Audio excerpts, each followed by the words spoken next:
तस्मै श्री गुरवे नमः। अखंडमंडलाकारं व्यापयतो।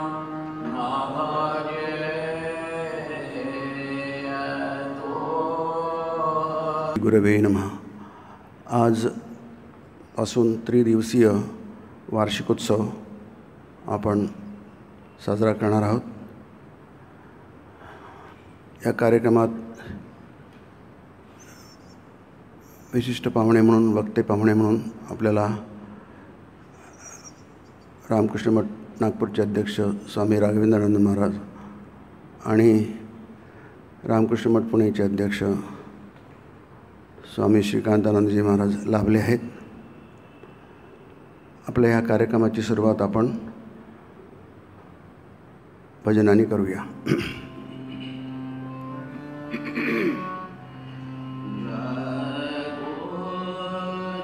पाडून द्या, पाडून द्या, पाडून द्या।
3 दिवसाच्या कार्यक्रमांतर्गत आज आणि उद्या श्रीरामकृष्ण आणि श्री शारदादेवी यांचे जीवन आणि त्यांची शिकवण या विषयावर दोन्ही वक्ते आपले विचार आपल्यासमोर मांडतील. मी दोन्ही वक्त्यांचं स्वामी राघवेंद्रानंद महाराज आणि स्वामी श्रीकांतानंद महाराज यांचं मनपूर्वक स्वागत करतो. तसंच समोर उपस्थित भक्त आहेत त्यांचं पण स्वागत करतो.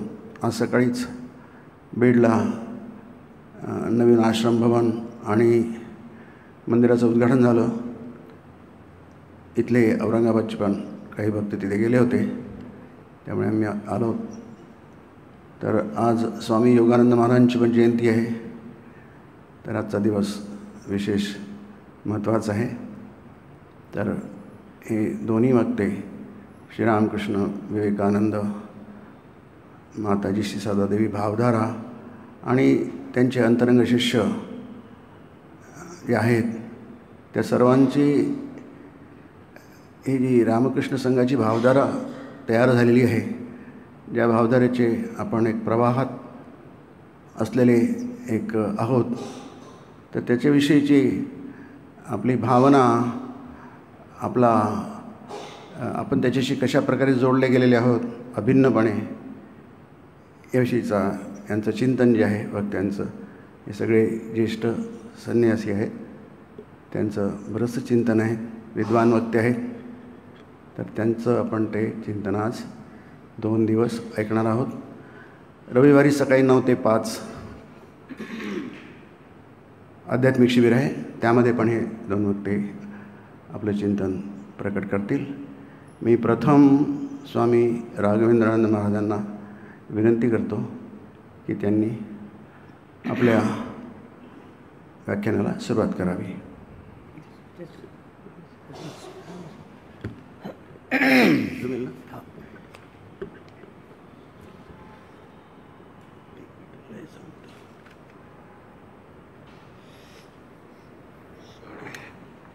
हां, 35 ते 40 मिनिटं.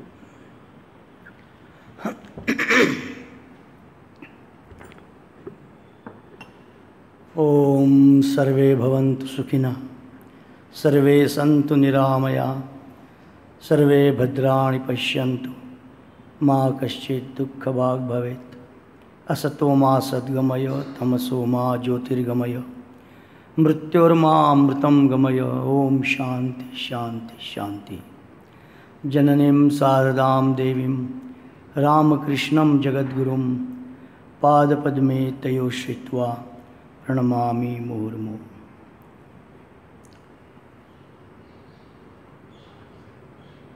पूज्य श्रद्धेय श्रीमद स्वामी विष्णुपदानंदजी महाराज, औरंगाबादचे प्रमुख, स्वामी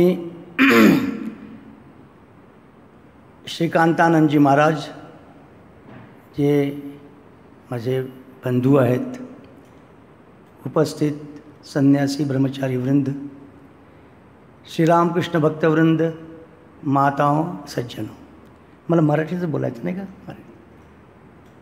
हिंदीमध्ये इतके वर्ष 20 तिकडे राहिल्यामुळे ते हिंदीच येऊन जातं तोंडात. आज आपला 3 दिवसीय हा वार्षिक महोत्सव सुरू होतो आहे. महाराज म्हणाले आज पहिल्या दिवशी माताजींवर बोलायचं काही, माताजी आणि काही श्रीरामकृष्णांचंही मध्ये मध्ये. श्रीरामकृष्ण काय किंवा माताजी काय, आपल्याला जर आपण ह्या दोघांचे जीवन बघतो तर ज्याला म्हणतात obverse and reverse of the same coin, एकाच नाण्याच्या 2 बाजू. जसं दिव्य भव्य जीवन श्रीरामकृष्णांचं होतं, तसंच तितकंच भव्य दिव्य जीवन माताजींचं होतं. किंबहुना जसं स्वामी प्रेमानंदजी महाराज म्हणत की श्रीरामकृष्णांच्या जीवनात दिव्यता खूप प्रगट होत असे.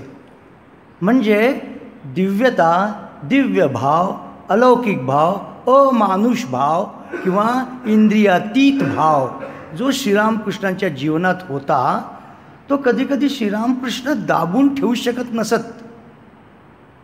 त्यांचा तो व्यक्त होऊन जात असे, दिव्य भाव इतका त्यांच्यामध्ये त्याची प्रबळता होती. आणि त्याचबरोबर बाबूराम महाराज म्हणतात, प्रेमानंदजी म्हणतात की माताजी पण त्याच आहेत, तशाच नेहमी समाधीत राहणाऱ्या. आपण दक्षिणेश्वरचे त्यांचे दिवस जर बघितले, आपल्या पुस्तकांमध्ये वरवरच्या गोष्टी असतात. माताजी नुसतं म्हणतात की वा मी दक्षिणेश्वरला होती तेव्हा कसं माझं हृदय नेहमी आनंदाने तुडुंब भरलेलं असायचं, जसं काही एखादा आनंदाचा घट माझ्या हृदयामध्ये आहे अशा प्रकारे मला वाटायचं. पण त्याचबरोबर माताजी जेव्हा दक्षिणेश्वरला होत्या श्रीरामकृष्णांच्या सहवासात, किंबहुना त्यांचं जे कार्य तिथून सुरू झालं, 18-19 वर्षापर्यंत त्या जयराम वाटीला आपल्या आईच्या घरी होत्या. आणि तिथे एक प्रकारची त्यांनी जी तितिक्षा केली, कारण की अरे रे रे रे बिचारा शारदेचं लग्न एका पागलाशी झालं, तो कधी कपडे घालतो, कधी कपडे सोडून पागलासारखा मा मा करत फिरतो. हे सगळे बोलणे माताजींनी अनेक वर्ष ऐकले होते. आणि त्यानंतर त्या दक्षिणेश्वरला आल्या होत्या.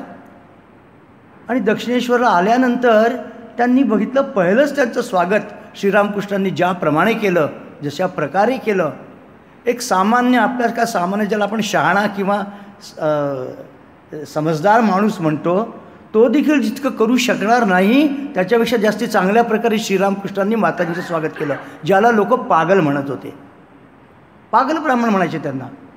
आई आई करत जमिनीवर रडतो काय, तोंड काय घासतो, कपडे कधी असतात कधी नसतात, जग आहे की नाही ह्याचा काही पत्ता नाही, अशा प्रकारचं जीवन जगणारे श्रीरामकृष्ण. माताजी म्हणजे माझी धर्मपत्नी आहे, माझा हिच्याशी विवाह झाला आहे, ह्या पूर्ण जाणीवेनी त्यांनी माताजींना, तेव्हा तब्येत ठीक नव्हती, आजारी होत्या, तर त्यांना आपल्या खोलीत ठेवून घेतलं. बाजूला दुसरा बिछाना घालवला गुरुजयकडनं, कारण की म्हणे इथेच राहा, डॉक्टरांना तुम्हाला बघायला सोय होईल. आणि 2-3 दिवस त्यांना आपल्या खोलीतच जी काही चिकित्सा करायची ती केली. आणि माताजी नंतर जेव्हा बरं वाटायला लागल्या तेव्हा चंद्रमणी देवींकडे नौबतखान्यात गेल्या. आणि माताजी निश्चिंत झाल्या की जे लोक सगळे म्हणतात की तुझा नवरा पागल आहे, तुझा पागलाशी लग्न केलं आहे, तो त्यांचा भ्रम दूर झाला. आता ह्या सगळ्या गोष्टी आपण बरोबर लौकिक बोलतो, पण ह्या दोघांचे आधार जे दिव्य आधार होते, हे दिव्य आधार कशा प्रकारचे होते ते पुढच्या त्यांच्या एकत्र ते राहिले. इवन आधी पण माताजी कामारपुकूरला 1-2दा येऊन गेल्या ठाकूरांजवळ. ठाकूर पण कामारपुकूर जयराम वाटीला वगैरे जात असत. त्याच्यात आपल्याला काही काही प्रसंग आढळतात की माताजी जेव्हा म्हणतात की मी जेव्हा कामारपुकूरला होते आणि त्या माताजी जेव्हा 16-1 वर्षांच्या असतील, त्या हालदार पुकुरात जेव्हा आंघोळीला जायच्या स्नानाला, तेव्हा कुठून म्हणजे 8 मुली हसत खेळत बोलत यायच्या. 4 माझ्या पुढे व्हायच्या, 4 माझ्या मागे राहायच्या आणि त्यांच्यामध्ये मी मिसळून जायची. माताजी खूप लज्जाशिला होत्या. तर त्यामुळे माताजींना संकोच वाटायचा त्या गावकऱ्यांच्या लोकांसमोर, नवीन गाव कसं हे जायचं. पण त्या मुलींमध्ये माताजी चालल्या जायच्या आणि आपलं सगळं आटपून त्या मुलींबरोबरच पुन्हा घरापर्यंत यायच्या आणि त्या माताजी आपल्या घरात शिरायच्या, त्या आधी पुढे निघून जायच्या. आता त्या कोण होत्या ईश्वराला माहीत. असं ऐकलं काही काही साधूंकडनं. पुस्तकात कुठे कुठे उल्लेख आहे की त्या माताजींच्या 8 सख्या, देवीच्या 8 सख्या असतात म्हणे. त्या 8 सख्याच माताजींना एक प्रकारचं संरक्षण द्यायच्या. तर माताजींचं सामान्य बाबतीत पण असं दिव्य संरक्षण होतं त्यांचं. त्या स्वतः देखील तशाच प्रकारच्या होत्या. त्यांना काय जाणीव नव्हती ते मी काय सामान्य स्त्री आहे असं त्यांना कधीच माहीत वाटत नव्हतं. त्या दाखवायच्या जरूर, त्या जगल्या एखादं सामान्य स्त्रीसारख्या. आपल्यामध्ये काही विशेष आहे हे कधी दाखवलंच नाही. बाबूराम महाराज जे म्हणतात की ठाकूरांनी आपलं दिव्यत्व प्रकट केलं, वेळोवेळी समाधीत जायचे. ठाकूरांचं जे शरीर होतं ते सर्वसामान्य शरीरापेक्षा 1.5 पट मोठं होऊन जायचं. लीला प्रसंगामध्ये शारदानंदांनी उल्लेख केला आहे की त्यांचं शरीर जे सामान्य मनुष्याचं शरीर असतं त्यापेक्षा थोडं मोठं दिसायचं, तेजस्वी दिसायचं, प्रकाशमय दिसायचं. आणि लोक सगळे त्यांच्या त्या अवतीभोवतीचे लोक एकदम त्यांच्या त्या विशिष्ट दैवी एका भावानी प्रेरित व्हायचे आणि त्यांना एक असं काहीतरी एक भाव स्पर्श करायचा की नाही इथे काही सामान्य काम नाही. कारण की ज्यांच्या आपण त्यांच्या आठवणी वाचतो, ज्या ज्या लोकांनी त्यांच्याबद्दल म्हटलं आहे त्यांनी हेच म्हटलं आहे की श्रीरामकृष्णांजवळ गेल्यानंतर त्यांच्या सान्निध्यात आल्यानंतर असा काही एक भाव जाणवायचा, स्पर्श जाणवायचा की अरे बापरे हा काही सामान्य मनुष्य नाही. तसं माताजींचं तेवढं जाणवायचं नाही. पुष्कळदा माताजींना सर्वसामान्य स्त्री समजायचे लोक. काशीची घटना आपल्यापैकी काही लोकांनी बघितली असेल. माताजी कशा सामान्य ह्याच्यात आपलं मोठेपण दैवीपण विसरून सर्वसामान्य माणूस आपल्यामध्ये जर काही क्वालिटीज असतील, काही गुण असतील थोडे, तर आपण आपल्याकडनं असा प्रयास असतो कळत नकळत कधी कधी की आपल्यातली विशेषता तरी लोकांना जाणवावी. हे सामान्य माणसाचं लक्षण आहे. माझ्यामध्ये काहीतरी विशेषता आहे, त्यांना कळावी. जर त्यांनी ओळखली नाही तर मी दाखवून द्यायचा त्यांना प्रयत्न करीन. पण माताजी ह्याच्या उलट इतक्या दिव्य शक्ती संपन्न, दैवी भाव संपन्न, कर्तुम अकर्तुम अन्यथा कर्तुम, त्या शक्तीचं जे वर्णन केलं आहे ती साक्षात जगज्जननी अशी शक्ती. आपण ऐकलं असेल आतापर्यंत बऱ्याच लोकांनी ते प्रवचनं केली आहेत. माताजींनी म्हटलं होतं मीच ती परमाप्रकृती आहे, मीच ती परमाशक्ती आहे. अभेदानंदांना त्यांनी म्हटलं होतं म्हणून ते प्रकृतीम परमाम अभयाम वरदाम हे जे स्तोत्र रचल्या गेलं ते अभेदानंदांनी हे ऐकल्यानंतरच रचलं आहे. शारदा प्रसन्न महाराजांना माताजींनी म्हटलं होतं मीच परमाप्रकृती आहे आणि म्हणून त्यांनी ते स्तोत्र रचून माताजींना ऐकवलं होतं. आणि म्हणतात की जेव्हा माताजींना ते ऐकवलं तेव्हा माताजी ठीक आहे, माताजी काय आणलं आहे तुम्हाला ऐकवायचं, ठीक आहे बेटा. माताजी आपल्या छोट्या निलांबरबाबूच्या छोट्याशा खोलीमध्ये बसल्या आणि दारापाशी अभेदानंदजी बसले आणि ते स्तोत्र वाचलं. आणि असं म्हणतात आता ह्या काही गोष्टी ज्या नंतर सांगितल्या गेल्या, बोलल्या गेल्या आणि काही लोकांनी साधूंनी डायरीमध्ये नमूद करून ठेवल्या आहेत. त्यांच्याकडनं अशा गोष्टी काय ऐकायला मिळतात. तर त्यांनी सांगितलं की जेव्हा ते स्तोत्र वाचत होते काली महाराज अभेदानंदजी, आणि जेव्हा त्यांनी आलं आहे की रामकृष्णगत प्राणा तन्नाम श्रवणप्रियाम तद्भावरंजिताकारा जगन्मातृस्वरूपिणीम. तद्भावरंजिताकारा, तर तिथे माताजीच्या जागी साक्षात ठाकूराचं दर्शन झालं त्यांना. म्हणजे माताजी ठाकूरमय होत्या. माताजींमध्ये ठाकुरांमध्ये अंतर काही नव्हतं. जर श्रीरामकृष्ण ईश्वर आहे, माताजी त्या ईश्वरच आहेत. आणि ही गोष्ट माताजीच्या मुखातनं 2-3दा निघालेली आहे. आपण जर मातृचरणी मायर कथा हे मग वाचलं तर माताजी खूप स्पष्ट म्हणतात की माझे आईबाबा खूप सरळ होते, भक्त होते, म्हणून तर त्यांच्या घरी ईश्वरांनी जन्म घेतला. म्हणजे जसं काही कोणात त्रयस्थ माणसाचं सांगतात आहे माताजी, अशा प्रकारे त्या म्हणतात आहे की म्हणून तर त्यांच्या घरी ईश्वरांनी जन्म घेतला. स्वतःबद्दल अन्वधानाने माताजींच्या मुखातनं तसं निघून जायचं. ही माताजींचं असं एक विशिष्ट दैवी एक व्यक्तित्व होतं की दैवी तर होतं, संपूर्ण दिव्यताच होती त्यांच्या जीवनात, पण ती दिव्यता कधी प्रगट नाही केली त्यांनी. झाली प्रगट काही विशेष प्रसंगी, पण त्या दिव्यता त्या दाबून टाकण्यात माताजींची एक विशेषता होती. जे बाबूराम महाराज म्हणाले होते की ठाकूर आपलं दिव्यपण दाबूच शकत नसत, प्रगट करून टाकत होते. इतका तो उद्दाम आवेश असायचा ठाकुरांमध्ये आध्यात्मिकतेचा. माताजी त्यांची दिव्यता त्यांनी कशी प्रकट केली आपण बघतो की सर्वसामान्य मुलीसारखी शारदा आपल्या बहीण भावांची मोठी दीदी झाली. आपल्याकडे क्वचितच मोठी बहीण असं सगळं म्हणजे ज्याला म्हणतो की जबाबदारी आपल्या खांद्यावर घेऊन घेते.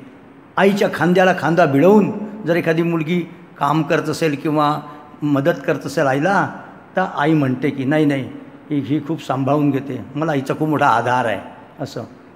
आणि शारदा माँ तसं श्यामासुंदरी देवींची जी जिम्मेदारी जबाबदारी या 4-5 छोट्या बहीण भावांना सांभाळायची, माताजी सांभाळायच्या, आईला मदत करायच्या. जयराम वाटलं तेव्हा कोणाला वाटलं असेल, जेव्हा माताजी आपल्या आईबरोबर त्या तलावात जाऊन गवत कापतायत, जनावरांसाठी तिथून ते काढून आणतात आहे गवत, किंवा ते धान कुटतात आहे, हे असे काही प्रसंग सामान्य दिसणारे, की माताजी जिथे आईला मदत करतात आहे, शांत सुस्वभावी शारदावर सगळेच गावचे लोक प्रेम करायचे. आणि म्हणून त्यांना वाईट वाटायचं, अरे बिचारी एवढी चांगली मुलगी आहे ही, आणि हिच्या कपाळी असं का. आता हे असं सामान्यसारखं वागणं. पण त्याचबरोबर जेव्हा एकदा तिच्या आईनी म्हणजे श्यामासुंदरी देवींनी पण शारदेबद्दल असं बोलली, पुन्हा काय माझं नशीब फुटकं की माझ्या मुलीच्या कपाळी असं आलं, असा जावई मला मिळाला, माझ्या मुलीचं कसं होईल, मला कधी आई शब्द ऐकायला, तिला कधी आई शब्द ऐकायला मिळणार नाही. ह्या असं जेव्हा श्यामासुंदरी देवी म्हणायला लागल्या, तेव्हा एकदा मात्र माताजींच्या आतमधली ती शक्ती आहे ती जागी झाली होती. आणि माताजींनी आईला म्हटलं होतं आपल्या, काय आई तुला हवं आहे की मी पुन्हा पतिनिंदा न ऐकावी लागावी म्हणून शरीर त्याग करावा. एकदा केला आहे, पुन्हा तसंच व्हावं असं तुला वाटतं का. श्यामासुंदरी देवी सामान्य स्त्री तर नव्हत्याच, आणि शारदेबद्दलही त्यांना काय जे काही अनुभव आले असतील तर त्यांना माहीत होतं सगळं की शारदा सामान्य मुलगी नाही. पण तरी हे जे दिव्य लोक जेव्हा येतात तेव्हा आईबाप त्यांचे एका विशिष्ट मायेने मोहित होऊन जातात. हेच लोक त्यांना मोहित करून टाकतात. राम साक्षात परमेश्वर आहे हे माहीत होतं दशरथाला आणि कौशल्याला. कौशल्या ते शेवटी जेव्हा राम आज्ञा घ्यायला जातात वनवासात जाण्याकरता, तेव्हा कौशल्या म्हणते, कौशल्या इतक्या धीर स्थिर भावाने सगळं काही बोलते. तिला माहीत होतं कोण आहे, दशरथालाही माहीत होतं. दशरथ स्वतः म्हणतात की रामा तू कोण आहेस मला माहीत आहे, पण तुझ्याशिवाय मी राहू शकणार नाही. आणि दशरथ हेही म्हणतात की माझी प्रार्थना कोणीच ऐकत नाही, ना शिवजी ऐकत आहेत ना ब्रह्मा ऐकत आहे माझी प्रार्थना. मी एवढी प्रार्थना करतो आहे की तू माझं वचन पाळू नकोस, तुला काही दोष लागणार नाही. म्हणजे त्या ईश्वराबद्दलचं स्वरूप माहीत असूनही एक पुत्र भावनेने जो मोह, तसा शारदेबद्दल श्रीरामकृष्णांबद्दल आपण त्यांच्या कुटुंबियांमध्ये बघतो. शारदेबद्दल विशेष हे सर्वसामान्य वागणं होतं ते इतकं म्हणजे बुचकळ्यात टाकणारं होतं की कोणाला कल्पनाच यायची नाही की ही मुलगी म्हणजे काही आहे. तिचे भाऊ म्हणायचे नंतर, दीदी तू कोण आहेस, आमच्याकडचा तू दीदी आहेस, हे लोक तुला देवी वगैरे म्हणतात. तर माताजी फटकन त्या लोकांना शांत करून जायचे, तुम्ही देवी, तुम्ही त्या फंदात पडू नका, तुमच्याकरता मी तुमची शारदा दिदी आहे. आणि ते चूप होऊन जायचे. ठाकूरांनी शरीर सोडण्याआधी माताजींना सांगितलं होतं की बघा, मी गेल्यानंतर आपलं कामारपुकूरचं घर सोडायचं नाही, कामारपुकूरलाच राहायचं, जे मिळेल ते खायचं, कोणासमोर हात पसरायचा नाही. आणि माताजी बघा, जस्ट 1 वर्ष झालं होतं, 86मध्ये ठाकूरांनी शरीर सोडलं. 87मधली गोष्ट आहे ही. 1 वर्षातच त्यांच्याही घरामध्ये जसं सर्वसामान्य घरांमध्ये असतं, आणि विधवेचं जसं म्हणजे जी अवस्था दशा होते, माताजींनी ह्या गोष्टी कधी बोलल्या नाहीत, पण त्या थोड्याशा प्रगट झाल्या आहेत पुस्तकांमधनं. त्यांच्याकडेही पूर्ण दुर्लक्ष. जी ठाकूरांची पेन्शन त्यांना मिळायची दक्षिणेश्वराकडनं, ती देखील त्यांची बंद करून दिली होती, काहीच नाही हातात. आणि तरी कामारपुकूरला माताजी राहायच्या. एकदा माताजींचा छोटा भाऊ अभयचंद्र जयराम वाटेहून माताजींना भेटायला आला कामारपुकूरला, आणि तिथून तो कलकत्त्याला जाणार होता. आणि त्यांनी बघितलं, त्या काळात म्हणतात ते युद्धाचा वगैरे थोडा काळ होता, कपड्यांची खूप कमी होती आणि कपडे सगळे खूप मिळत नव्हते. आणि या इतक्या दूरच्या छोट्याशा खेड्यामध्ये कपडे वगैरे कसे पुरतील, आणि बघणाराही कोणी नाही.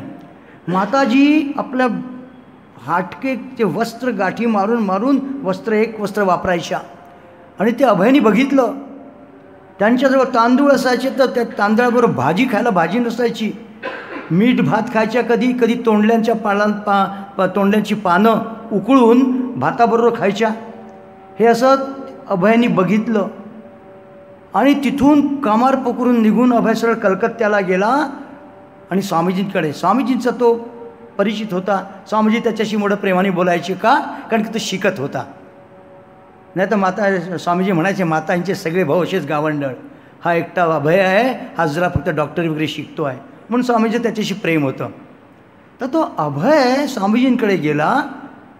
4-6 महिन्यानंतर कामारपुकूरला माताजींची तशी अवस्था बघितल्यानंतर आणि मग म्हणाला, नरेन भाई तुम्ही म्हणता की माताजी दीदी, आमची दीदी भगवती आहे, दुर्गा आहे आणि श्रीरामकृष्ण साक्षात ईश्वर आहेत आणि तुमची दीदी म्हणजे सामान्य स्त्री नाही आहे, त्यांचं फार मोठं लोकोत्तर काम आहे वगैरे. मला तर काही कळत नाही ह्या गोष्टी तुमच्या. तिला तर खायला नाही धड, फाटके वस्त्र ती गाठी मारून घालते आहे आणि ती कशी दुर्गा? आम्हाला आमच्याकडे ती दीदीच आहे, तुमचं ते देवी वगैरे आम्हाला काही समजत नाही बॉय. आणि त्यांनी हे म्हटल्यानंतर स्वामीजींचे डोळे उघडले. अरे आपण माताजींकडे दुर्लक्ष केलं.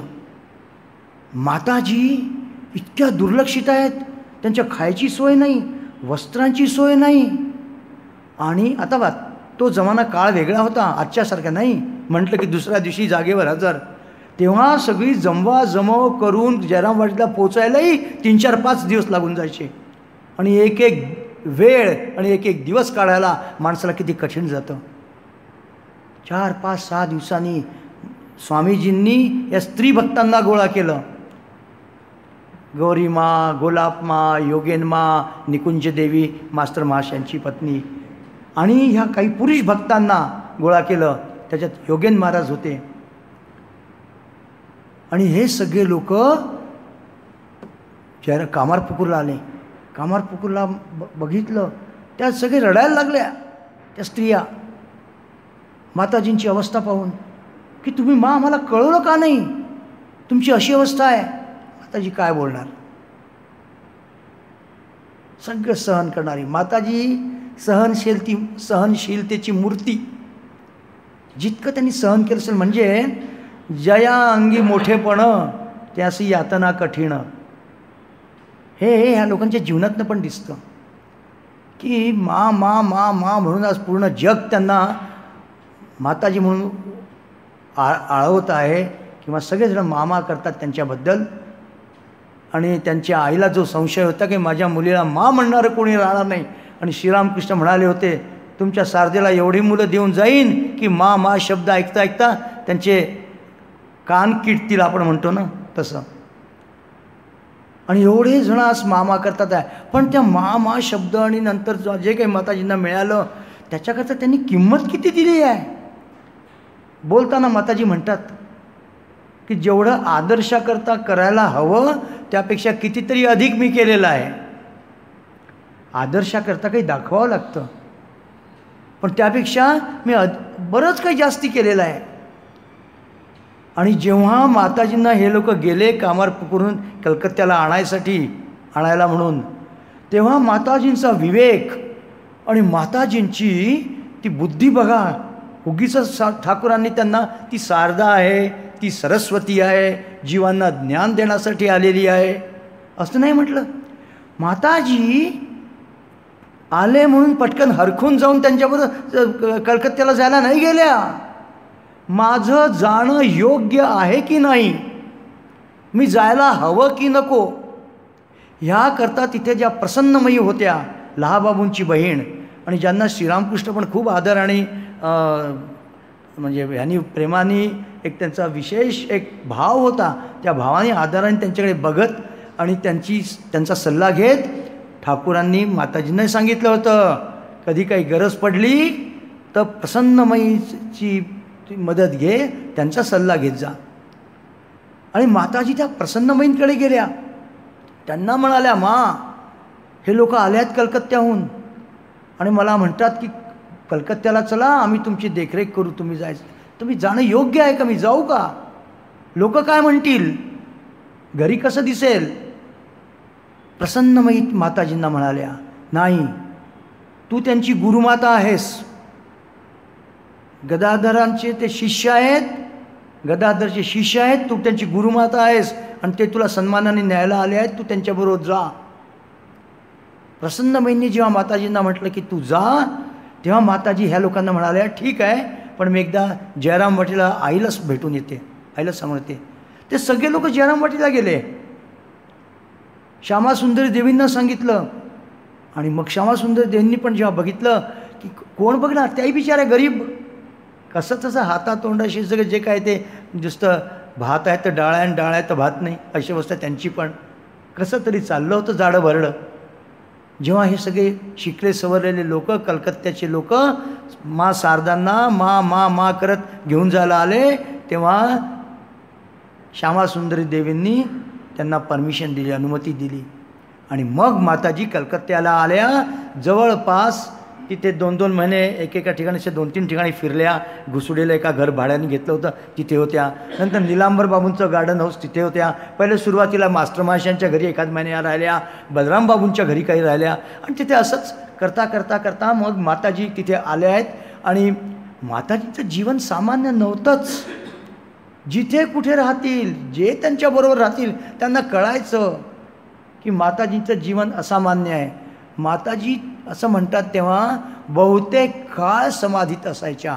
तो पडदा त्यांचा असायचा, चादर ती ओढलेली असायची पूर्ण चेहऱ्यापर्यंत, पण आतमध्ये त्यांना देहबोधच नसायचा बरेचदा.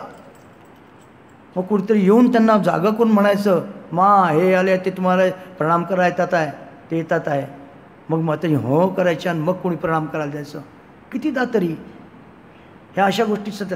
म्हणजे माताजी जसं ठाकूरांना देहबोध नव्हता तसाच माताजींनाही देहबोध नसायचा, पण त्याचा जास्ती खूप असा प्रचार प्रसार झाला नाही. माताजींनी कळू नाही दिलं. एवढंच काय, आपण बघतो योगेनमांना सुद्धा असं वाटायचं की ठाकूर साक्षात भगवान समाधिवान महापुरुष, आणि माताजींमध्येच आपल्याला काहीच दिसत नाही. कारण की माताजी जेव्हा योगेनमान त्यांच्याजवळ असायच्या तेव्हा एकदम सामान्य, एकदम सामान्य स्त्रीसारख्या त्यांच्याजवळ बघायच्या. आणि म्हणून योगेनमांनी ठाकूरांना त्यांना म्हणावं लागलं होतं की माताजी म्हणतात की मला काही भावटाव होईल असं काहीतरी करा. आता योगेनमा आणि गोलाप्मा माताजींच्या सख्या होत्या. त्यांना माताजींविषयी खूप श्रद्धा आणि समर्पण असायला हवं. त्यांच्याच मनात जर माताजींविषयी काही भाव नसेल किंवा अश्रद्धा असेल तर ते कसं. सुरुवातीला जेव्हा माताजी जयराम वाटीला गेल्या दक्षिणेश्वरून आल्यानंतर, तेव्हा ह्या योगेनमा खूप रडल्या होत्या माताजी जेव्हा गेल्या. आणि ठाकूरांनी त्यांना समजावलं होतं, आता आता गेली आहेत, म्हणजे आता माताजी गेल्या आहेत पण ते येतील 2-4 महिन्यांनी. आणि मग खूप आपल्या साधनेच्या गोष्टी सांगून त्यांनी योगेनमांना समजावलं होतं. आणि नंतर माताजी जेव्हा 4-6 महिन्यानंतर परत आल्या तेव्हा म्हणाली, ती एक कलकत्त्याहून येते ना, ती एक मुलगी जिचे मोठे मोठे डोळे आहेत, ती तुमच्यावर खूप प्रेम करते. तुम्ही गेल्यानंतर ती खूप रडली. मग माताजी म्हणतात, हो मला माहीत आहे, तिचं नाव योगेन आहे. म्हणजे ह्या योगेनमा आणि गोलाप्मा ह्या माताजींच्या खऱ्या खऱ्या जया विजया होत्या. पण बघा, असं कितीही जवळच राहिलं तरी ते समजायला, ओळखायला आणि ती दिव्यता पटायला वेळ लागतो. कारण की इतकं आपलं दिव्यपण दाबून, जसं आपण ह्या इतर पुराणांमध्ये वाचतो ना, पुराणांमधल्या गोष्टी पण खूप मजेदार आहेत. ते सगळं हेच दाखवतात. गरुडाला अहंकार झाला. गरुड विष्णूचे वाहन. अरे माझे स्वामी तिकडे नागपाशात बंद पडले, मेल्यासारखे पडले आहेत, आणि मला त्यांना सोडवायला म्हणून ते हनुमानांनी सांगितलं आणि मी त्यांना मुक्त केलं. माझ्या मुक्त करण्याने ते मुक्त झाले. हे माझे स्वामी आहेत. नक्की आहेत की नाही? सगळे आहे म्हणतात, पण माझी मदत का त्यांना लागावी? म्हणजे गरुडांना एक प्रकारचा अहंकार झाला होता की मी माझ्या स्वामीला त्या नागपाशात मुक्त केलं. आणि त्याचा परिणाम काय झाला? परिणाम झाला की जसा त्यांच्यामध्ये तो अहंकार आला मीपणाचा, आणि नारायणाबद्दलचा संशय, माझा स्वामी नारायण काहीतरी गडबड आहे असा संशय आला आणि त्यांच्या आतमध्ये एवढा दाह, त्यांना त्या संशयामुळे इतकं अस्वस्थ आणि इतके दुःखी झाले ते की त्यांना काही केलं. मग नारद मुनींकडे गेले. नारद मुनींना म्हणाले की मला असं फार त्रास होतो आहे. म्हणे अरे ते साक्षात नारायण आहे, पण तुमच्या मनामध्ये जो संशय आला आहे तो दूर करायला माझा उपदेश काही काम नाही करणार. तुम्ही सगळं शिवाकडे जा. शिव त्यांना चांगले ओळखतात. शिवाकडे गेले. शिवपार्वती बसले होते. त्यांनी सांगितलं की असं असं असं माझे स्वामी असे आणि मला बोलवलं आणि त्यांचं ते लागलं. तर मला जरा डाऊट येतो की खरंच माझे स्वामी आहेत का ते. शिवजी म्हणाले की बरोबर आहे, तुम्ही असं करा, मी तुम्हाला सांगू शकत नाही, तुम्ही काकभूषुंडींकडे जा. काकभूषुंडी एका विशिष्ट लोकामध्ये वास करतात आणि ते खूप निस्सिम भक्त आहेत प्रभूंचे. त्यांच्याकडे गेल्याने तुमचा संशय दूर होईल. तर पार्वती शिवाला म्हणतात की देवा, तुम्हीच त्यांचा संशय दूर करू शकले असते. काकभूषुंडींकडे का पाठवलं त्यांना. तर म्हणे नाही, पक्षाची भाषा पक्षाला कळते. काकभूषुंडी कावळा आणि गरुड त्यांचा राजा. तर म्हणे तोही पक्षी हाही पक्षी, हा पक्षी त्या पक्षाला चांगलं समजावून सांगेल. आणि दुसरं, काकभूषुंडीकडे गरुड हा पक्ष्यांचा राजा असून आपल्या शांतीसाठी त्यांच्याकडे जातो आहे आणि त्यांना देवा माझा संशय दूर करा, मी जरा मोहात पडलो आहे. ही जी शरणागती आपल्यापेक्षा कनिष्ठ याच्याची, हे सगळेजण नाही करू शकत. फार मोठे साधक होतात, पण आपला अहंकार सोडणं फार कठीण आहे. गरुड खूप मोठे होते म्हणून तर देवाने त्यांना आपलं वाहन केलं. ते गेले शेवटी काकभूषुंडींकडे. आणि काकभूषुंडींकडे गेल्यानंतर जसं जसं त्यांच्या त्या काकभूषुंडींच्या परिघात त्यांचा जो एक परिसर होता, जसे जे वृक्षाच्या जवळपास गेले, त्यांचं हृदय शांत व्हायला लागलं. त्यांच्यातला अभिमान सगळा गळून पडला आणि त्यांच्याजवळ जाऊन गेले तर काकभूषुंडीच त्यांना हात जोडून प्रणाम करून म्हणतात, या आपलं स्वागत आहे, मी आपली काय सेवा करू. तेव्हा गरुड म्हणतात की नाही, इथे येऊन आपण माझ्यावर खूप उपकार केले. माझ्या मनातला जो दाह होता, माझ्या हृदयामध्ये एक जळजळ होती, ती तुमच्या ह्या वातावरणात येऊन ती दूर झाली. आता ह्या आपण गोष्टी ऐकतो पुराणामध्ये, अशा आहेत तशा अनेक गोष्टी आहेत पुराणांमध्ये. रामायणामध्ये ही, उत्तर रामायणामध्ये ही गोष्ट आहे. पण तसंच ह्या माताजी जेव्हा अशा राहायच्या आणि त्यांच्या ह्या आजूबाजूच्या ज्याला आपण जयाविजया म्हणतो त्यांनाही संशय यायचा. माताजींच्या लहान मोठ्या गोष्टींनी योगेनमांच्या मनामध्ये संशय. ठाकूर तर इतके त्यागी, ठाकूर तर इतके मोठे महान, इतके महान समाधीवान, माताजींमध्ये असं का दिसत नाही. आणि माताजी काय म्हणायच्या, माताजींचा उपदेश काय होता जो आपल्या सर्वांसाठी लागू आहे. जेखाने जेमून शेखाने तेमून, जाके जेमून ताके तेमून, जखन जेमून तखन तेमून. जेव्हा जसं तेव्हा तसं, ज्याला जसं त्याला तसं, जिथे जसं तिथे तसं. हे बोलायला सोपी आहे, फार कठीण आहे, फार कठीण आहे आपण म्हणू शकतो. पण अशा प्रकारे वागू शकणं, जीवनात ते उतरवू शकणं फार कठीण आहे. खूप मर्यादा येतात, त्याला लिमिटेशन्स येतात. पण माताजी हे सगळं सांभाळून राहणाऱ्या होत्या. अशा प्रकारचं माताजीच्या प्रत्येक जीवनातच असं दिसतं की त्या ह्या गोष्टी सांभाळून तशा वागायच्या. योगेनमांना कळायला देखील वेळ लागला, म्हणून त्यांना कधी कधी श्रीरामकृष्णांजवळ म्हणावं लागत असे. ते म्हटलं गेलं, मग ठाकूरांनाही कळलं सगळं. आणि मग त्यांना नंतर ज्या परत गेल्या तर तेव्हाच ताबडतोब त्यांनी दिसलं की माताजी समाधीमध्ये आहेत. अजून एकदा दुसरा त्यांच्या मनात पुन्हा संशय आला माताजींबद्दल. योगेनमांच्या मनात, योगेनमा इतके अधिकारी, माताजी त्यांच्याबद्दल म्हणतात, योगेन किती जप करते. योगेन बघा नेहमी तिचे ओठ हलतात, 5-5 तास बसते तर 5-5 तास जप सोडून उठत नाही. गोलाप योगेन ह्या खूप साधना करतात. यांनी आमच्या माताजींबरोबर पंचतपा केलं होतं. तर ह्या इतक्या तपस्विनी सगळ्या अशा, तरी पण यांच्या मनामध्ये माताजींबद्दल संशय यायचा. आणि मग योगेनमांना जे दर्शन झालं, आपल्याला सगळ्यांना वाचलं असेल, आपण सगळ्यांनी वाचलं आहे. गंगेमध्ये एक नाळी सकट मुलगा लहानसा वाहतो आहे. फेकलं असेल कोणीतरी. त्यांना ठाकूर आविर्भूत झाले त्यांच्यासमोर आणि त्यांना म्हणतात, हे गंगे वाहत चाललाय म्हणून गंगा काय पवित्र झाली का? हे जे असं वाहत चाललं आहे त्यामुळे गंगा अपवित्र नाही झाली. तिला तसंच समजा. तिच्यात जे काही बघितलं तर ती कधी अपवित्र मलिन होऊ शकत नाही. आणि मग योगेंद्र जाऊन माताजींना म्हणतात, मला तुमच्याबद्दल संशय आला होता, असं असं झालं आणि ठाकूरांनी मला असं असं दाखवलं. माताजी काही म्हणत नाही, काही म्हणत नाही. ह्याच गोलापमा शिष्या माताजींच्या. पण ठाकूर जेव्हा कलकत्त्याला गेले त्या कॅन्सरच्या ट्रीटमेंटसाठी, त्या कसं त्यांनी एक उठवून दिलं की ठाकूर माताजींचं नाराज होऊन कलकत्त्याला गेले, नाराज झाले. आणि ठाकूर तर भक्तांवर येऊन गेले. माताजींना काही सांगितलं पण नव्हतं त्यांनी. 2-3 दिवस होऊन गेले ते तिकडे त्या बाग बाजारच्या घरात राहून, बडा बाजारच्या घरात राहून.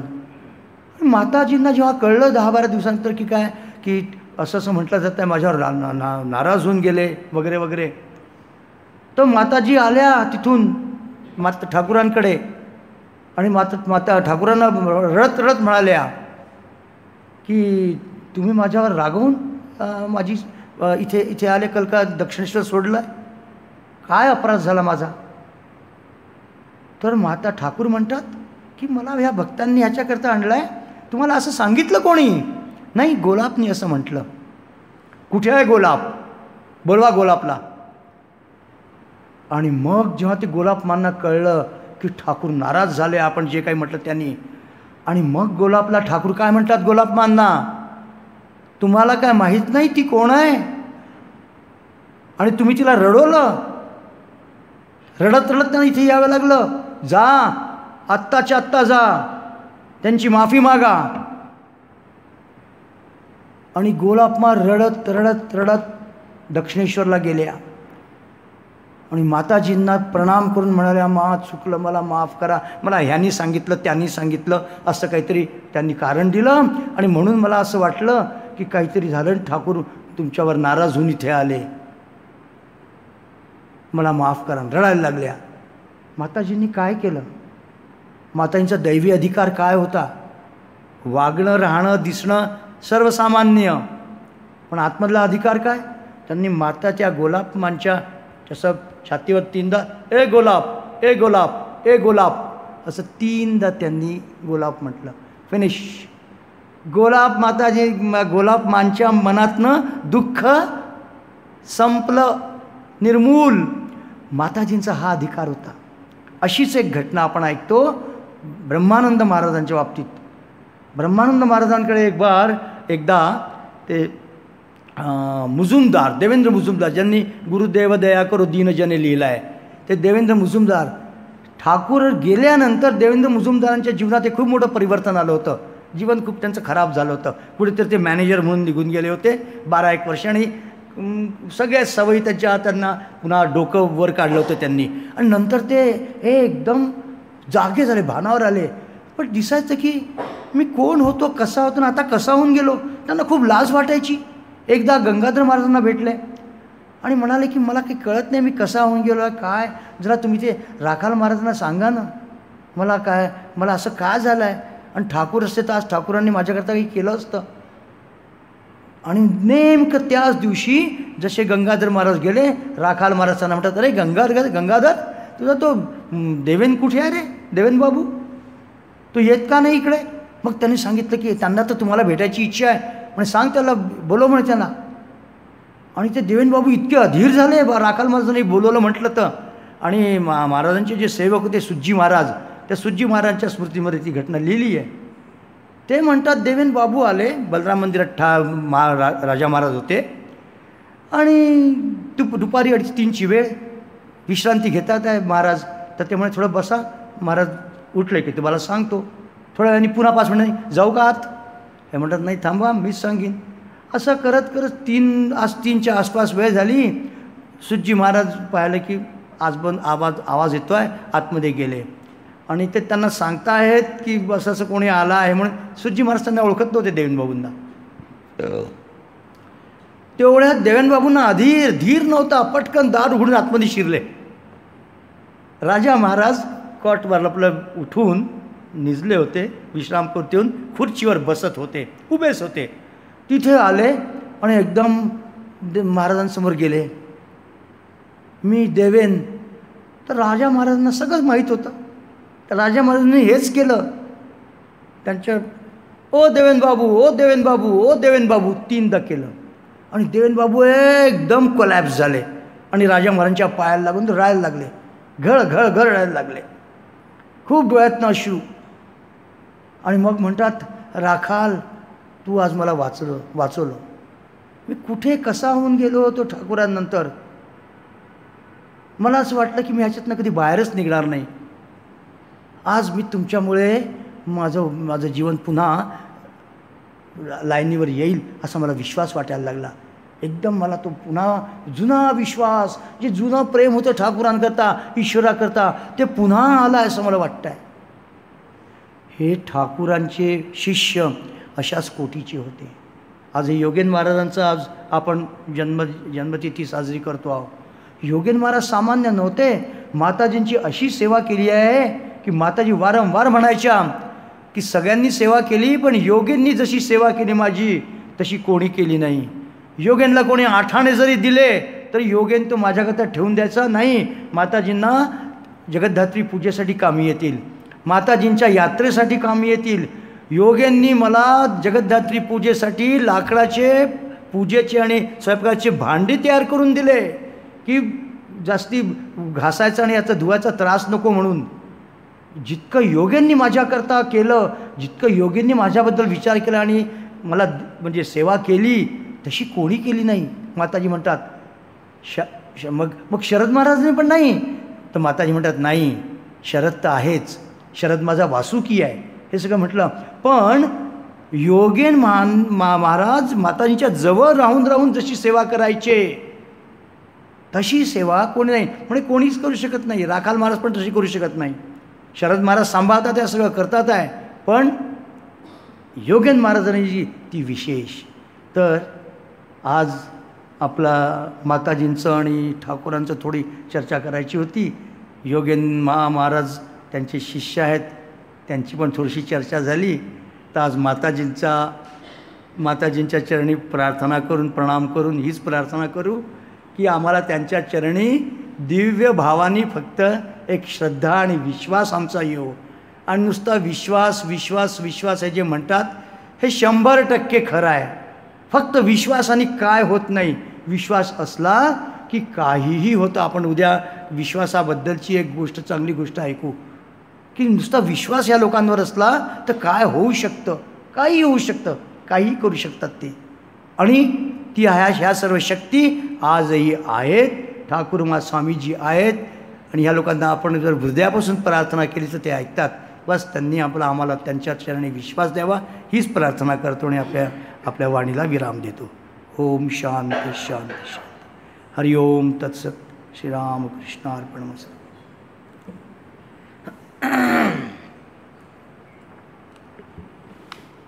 आता ह्याच विषयावर स्वामी श्रीकांतानंद